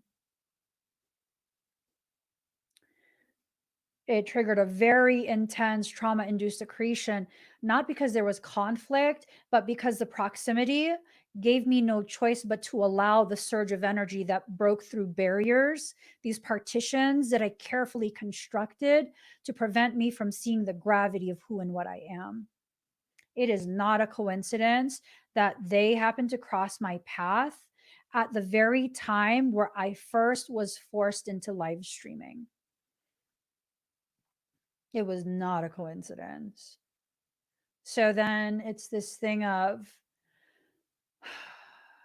listening to what the messages have been from your soul the past few months, because it's a sense that you've been being prepared for this point of convergence for a few months now. What have you been being told? I know for me personally, there's been this consistent nudging of you need to accept the gravity of you. And it's like, I think I have. I don't know. I know that I don't show much of what I can do publicly. I don't feel like there's a need to. But then it's this thing of, have I really accepted me to the degree I need to? First, if soul continues to provide me situations that deliver the message of you need to accept yourself, stop limiting yourself, right? And then come the experiences of like, God, why do I feel like I have kind of gone backwards in my progression? Probably because I've been limiting myself much more intensely than I realize. So if that's the case, then I would need to be exposed to the same type of frequency again, in order to break down further partitions, right? So then comes the understanding of why these things need to take place and why sabotaging this process because you're skittish is the worst thing you could possibly do for your growth, your trajectory, your purpose, your path. I mean, apply what I just said and shared about me and my journey to your own. What are the events that you've been living through telling you? What have you been experiencing since, like, I don't know, 3 months, a year? What have you been experiencing? What are you being prepared for? Ooh. Oh.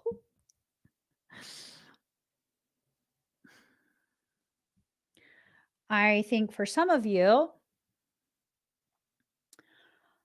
you're being prepared to meet yourself.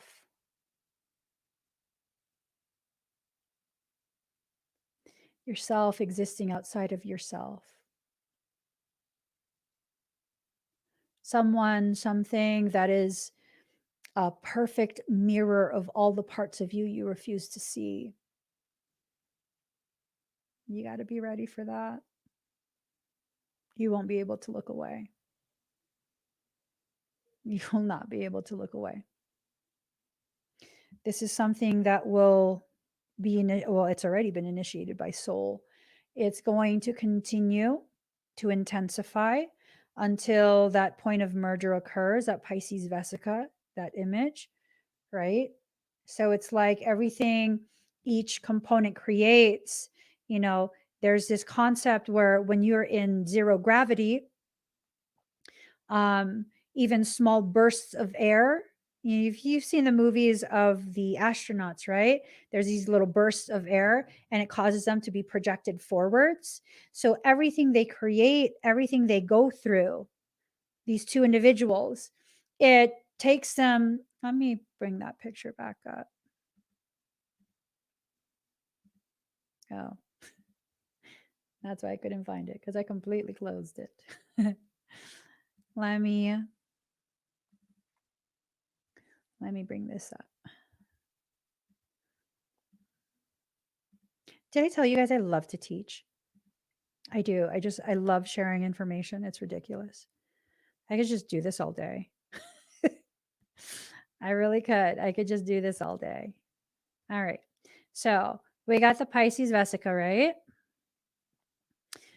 Every decision you make is like a burst of air that gets projected behind you because guess what? That's now something that's existing in your past. It's behind you. You're now experiencing the effects of that causation. Causation is now behind you, right? So all of these causations, they push you forward. They push you forward. Every decision that these two individuals have made is actually designed to take them to this region right here. And this is the event horizon. This region right here is the event horizon. They're at the cusp. They're at the cusp. It is now entering into a space of inevitability, right? You're going to enter into this space that will speed you through into this point of merger, this point of convergence. And that convergence, as it takes place, will help you to tap into aspects of you that you need. These are gifts, abilities, memories from previous existences that you need in order to better fulfill your divine purpose. So, when we call to the celestial mountain, we are remembering that we are divine in our own heart. We gain power through this remembrance, and we can help others remember too. So, the more you choose to spiritually empower the divine to assist you, the stronger and more conscious your relationship with beings of light become. And the more you begin to realize the similarities that exist between your own divine nature and these beings. In other words, in keeping good spiritual company, you begin to realize your true nature. You are about to meet yourself living as someone else. Make sure that you empower those beings who genuinely love you unconditionally. When asking for help, always say 3 times, I call on those beings who love me unconditionally. Then say, thank you for your clear guidance and assistance on this matter, so that I may grow in my own spiritual mastery with peace, love, and joy of my own free will, so be it. I don't even think you need to say those things if we're really going to be honest. I think those things are already being said by your soul repeatedly for months now. Months this has been occurring. Months your soul has been quietly preparing for that point of merger. Months you've been allowed to experience all the things that need to be experienced to deplete the energies that you would use to defy the will of your soul. Ooh. I mean, you cannot defy your soul in this way. You can try. You can try, you know. Once upon a time, I was rebellious to the will of soul. Now, not so much. I talk a lot of shit to soul, but actually, truly rebelling, not so much. I learned I couldn't win that. I learned that soul is not joking, right? What do you need to go through to invest in yourself? What event are you waiting for in order to give yourself permission to invest in yourself? You're willing to invest in everyone else. You have already invested in so many other people. What needs to happen for you to invest in yourself? Because if you're thinking of worst case scenarios before you will comply, your soul is listening right now. No, I'm not joking. Your soul is listening right now. It wants to know what your human perspective is, because it doesn't quite grasp what your human perspective is. It wants to know your perspective so that it can initiate that event in order to be efficient.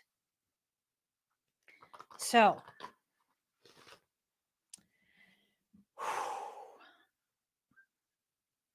it's not good. It reminds me of a time when I had said, I've been through everything already. I hadn't. I hadn't yet. I had said to myself that I had already been through everything, and I was being pompous in my conversation with soul. And in my assumption that I had already experienced everything that life could possibly give me to experience in order to grow me.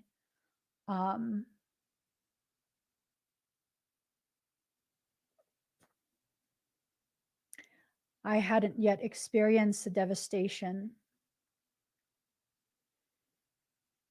that one feels when they lose their mother. Be careful.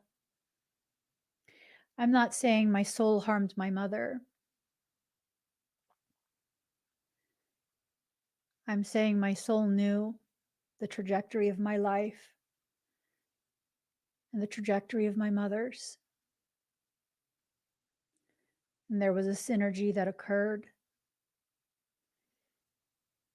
a synergy that allowed for a pain so pronounced that I could not defy the process of being broken open.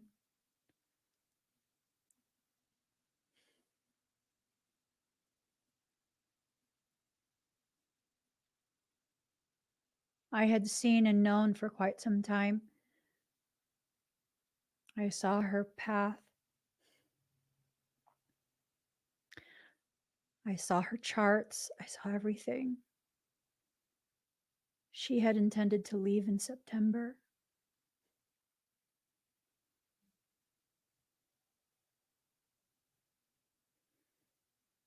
Out of divine love for me, without my human mother knowing. Her soul changed its mind, left in June.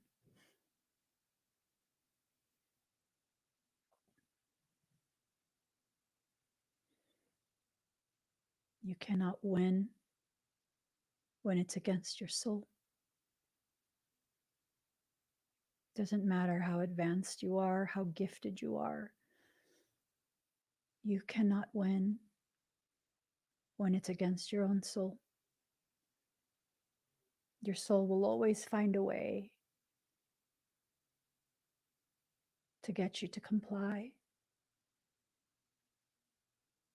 Oh, it was hard.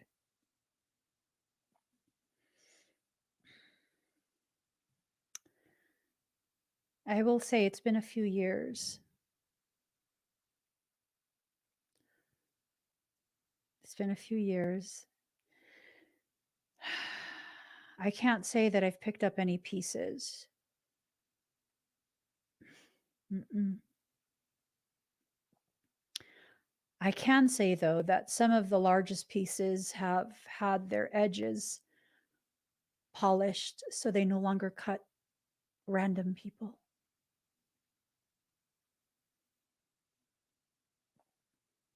And maybe part of my personal process is in finding the beauty of being shattered. Because once you're shattered,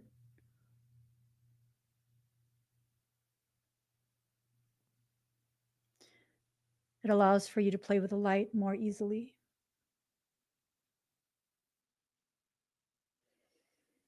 So it's hard.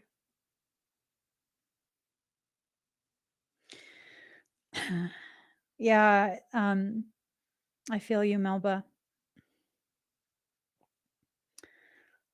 About 6 months after my mom left, my aunt, who was basically my second mother, she left too.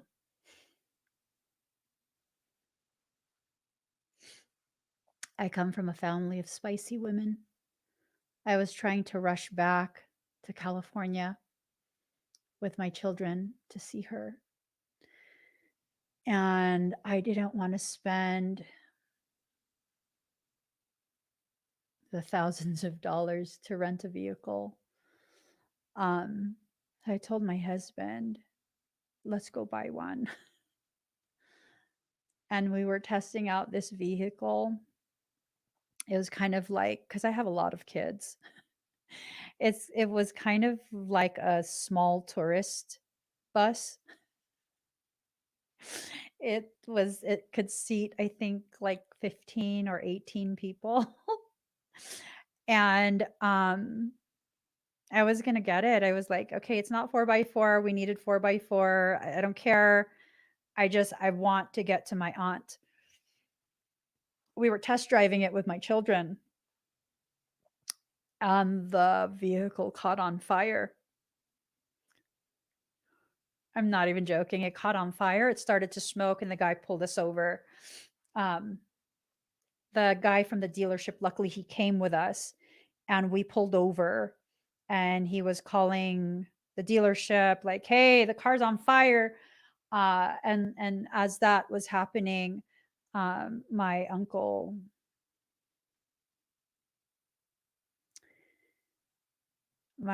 called me.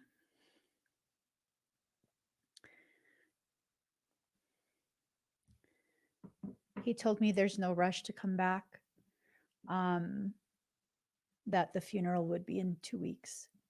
So don't come back in the next few days. Instead, wait, because my aunt was gone.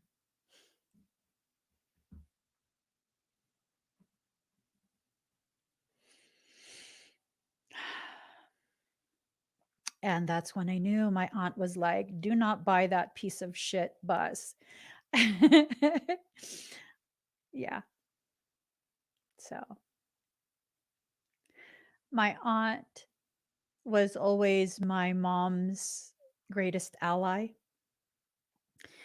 And after my mother's funeral, we were driving. It was a huge incline. We were almost to Reno.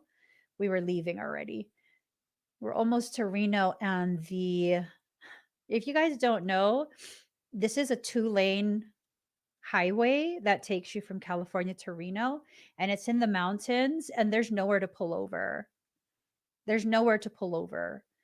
And right as we were getting to the top of the incline, our entire car just died, like out of nowhere. It just died. And it so happened that right as we got to the top, there was the only rest area for miles. So we coasted into the rest area. We're like, we don't fucking know what happened to the car. Like, what the hell? Like, the whole panel just started flashing. All the power was cut to the transmission and everything. It was dead. And so we had to call a tow truck to get it towed. We had to get a rental vehicle, and we got a rental vehicle, their largest rental vehicle, and we headed back to my brother's place in California. And we ended up spending my son's birthday there because it was in a few days. And after his birthday, we get a call from the shop, and it's like, nothing's wrong with your car. It works. Like, what do you want us to check? Like, what? Literally nothing wrong with the car. And while we had this huge rental, I was like, maybe mom wants us to have a car like this. And, we drove it for a week and we loved it. And then it was time to go home. And so we went home. And then 6 months later, my aunt and we were driving that crappy bus thingy. And I told my husband, I told you mom wanted us to get the car we drove when we were trying to head home from her funeral. And so that's what we ended up buying that night. It's funny how life works. You get what you need, not what you prefer. You get everything you need when you need it. As a matter of fact, that very same vehicle, transmission went out. And I was just like, I really don't want to pay like 8 or 9 grand to replace that transmission. I don't want to.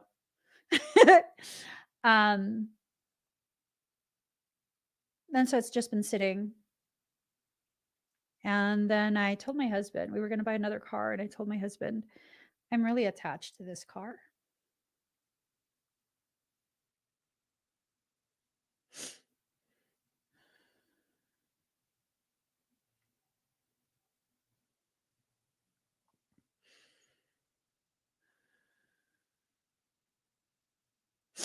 I know it's just a car, but my mom picked it for me.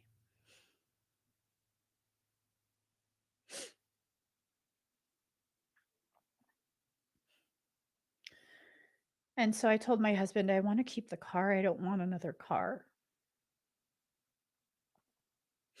Let's just get it fixed. And so it has sat there for weeks. And then I was thinking, about a week ago, like, we really need to get that fixed. We can't just let it sit. It's not going to fix itself. Wouldn't you know? It's still covered under warranty. And the issue with the transmission, that's a known issue. So now it's at the shop. And they're taking a look at it.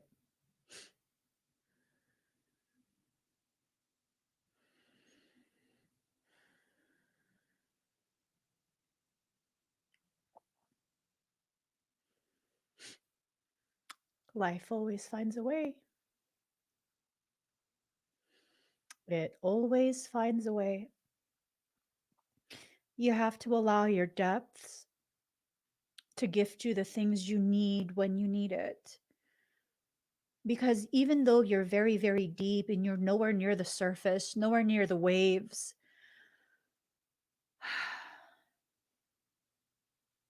there's still a current.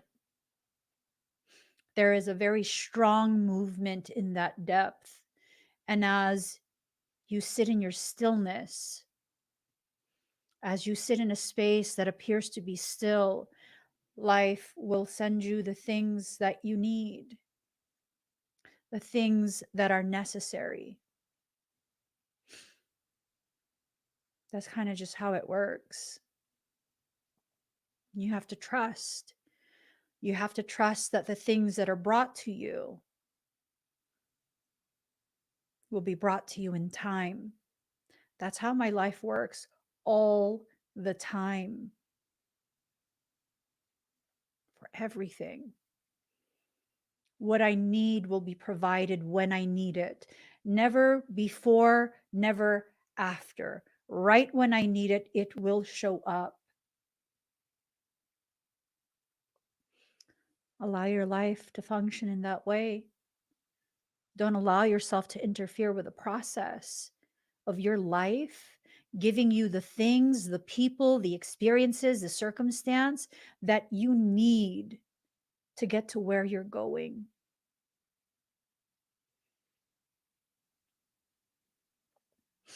We're going to move again.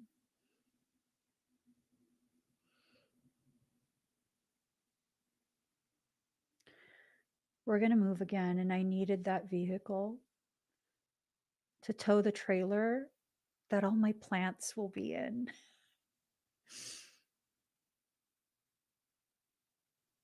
Now I'll be able to tow all my plants. I'm very unhappy without my plants. My soul doesn't want me unhappy. I can be bratty, but if you give me enough plants, I'm not joking. If you give me enough plants, I can't be sour. I'm too busy loving on other living things. Does it have to be so tough? Is it tough? Or do you just want it easier than what it needs to be? This is a perfect question. Is it tough? No. Is it tough based on your perception because you wanted something when you wanted it, but you didn't get it when you wanted it? Is that tough? Is it a case of you're going through things that challenge you to rise beyond the current limitations you live in? And because you're very good at avoidance, at denial, at blinding yourself, at not hearing the messages from soul, soul has to crank up the intensity, because that's how I learn. I can learn things in an easy way, but I never notice that I'm being invited to learn something, not until it becomes tough, right? And when I begin to struggle because I'm not accustomed to struggling to learn something, that's when I become fully present. So did soul choose that, or did I? Is it tough, or is it an invitation?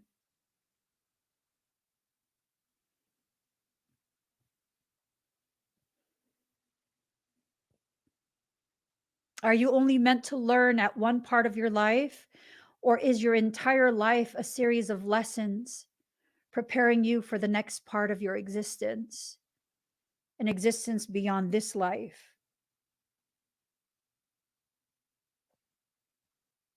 Do you know why I have such a unique perspective on things? Do you know why I can label myself as a quantum divergent? Because I have lived so many lives that have prepared me for this level of learning. So we look at this life and we're like, it goes on and on. This is but one life.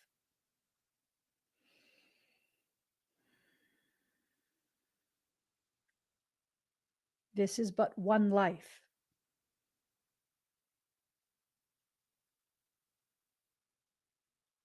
How many lifetimes have you lived already? Take things and put them in the proper perspective. Are we complaining about the lessons? How many pages we have to read for one lesson? One lesson from one subject of one grade. And then after that, after you finish elementary school and middle school and high school. You go on to college. And after college, you can go ahead and earn your master's degree. You can earn your doctorate, even. And then after that, you have to apply what you've learned. And as you apply what you've learned, you learn more that wasn't taught to you through formal education.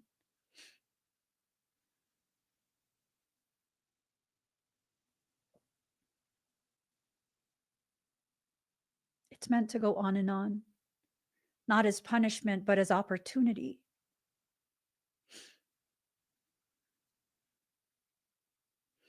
Ooh. I gotta go, guys. I gotta go.